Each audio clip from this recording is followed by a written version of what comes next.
Malam itu, kabut di Gunung Parang seolah punya nyawa.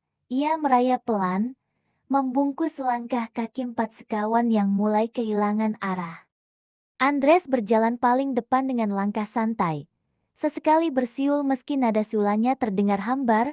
Di belakangnya, Ayung yang biasanya lincah dan tak bisa diam, kini mulai terlihat gelisah. Tas karirnya yang kecil tampak bergoyang cepat seiring langkahnya yang terburu-buru. Dres, kita udah lewat pohon tumbang ini 3 kali. Bisik Ayung, suaranya yang biasanya melengking penuh semangat kini mengecil. Tilei hanya mengangguk pelan, sebagai orang yang paling penurut. Dia cuma ikut kemanapun kaki melangkah. Tapi matanya terus melirik ke arah semak-semak yang rimbun. Sementara itu, Anto yang kelelahan, tubuhnya bisa dibilang besar sudah dibanjiri keringat dingin. Napasnya memburu berat, menciptakan uap di udara dingin. Gue butuh istirahat, Dres, keluh Anto sambil menyeka peluh di dahi hitamnya. Kaki gue kayak ada yang megangin dari tadi. Mereka akhirnya memutuskan untuk mendirikan tenda di sebuah tanah datar sempit. Saat Anto sibuk mengatur napas, Tilei dan Andres mulai menyalakan kompor. Ayung, entah kenapa, hanya berdiri mematung menatap ke arah kegelapan hutan. Yung, ngapain lo? Bantuin kek, kau tegur Andres. Ayung tidak menjawab, dia hanya menunjuk ke arah dahan pohon besar di atas kepala Anto. Itu apa? Anto mendongak, di sela-sela rimbun daun.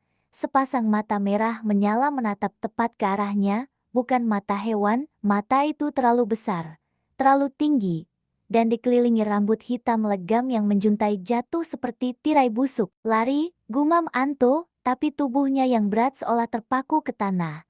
Teror di balik kabut. Tiba-tiba, tawa melengking pecah dari atas pohon.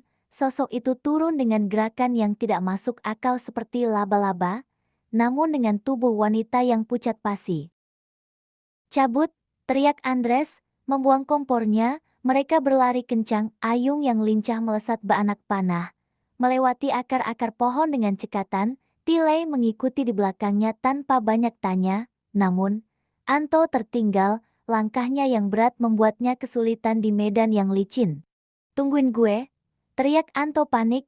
Dia merasakan hembusan napas sedingin es di tengkuknya. Saat dia menoleh, wajah sosok itu hanya berjarak beberapa senti dari hidungnya, baunya seperti daging busuk yang dicampur tanah basah.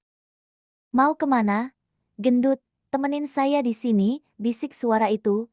Parau dan dalam, puncak ketakutan, Andres, Ayung, dan Tilei berhenti di sebuah tebing kecil. Mereka tersentak saat menyadari Anto tidak ada di belakang mereka. Anto mana? Ayung panik.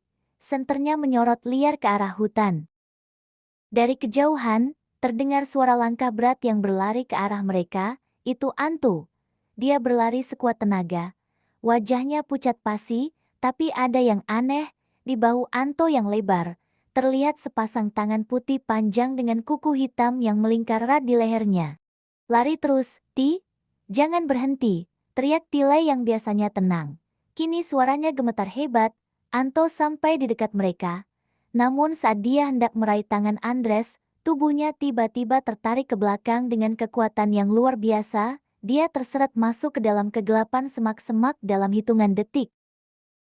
Hening, tidak ada suara teriakan, tidak ada suara ranting patah, hanya suara siulan Andres yang tadi, tapi kali ini siulan itu terdengar dari dalam hutan, dengan nada yang jauh lebih lambat dan mengerikan. Mereka bertiga berdiri mematung, di bawah cahaya senter yang mulai meredup. Mereka melihat tas karir Anto tergeletak di tengah jalan kosong, seolah isinya lenyap menguap ke udara malam.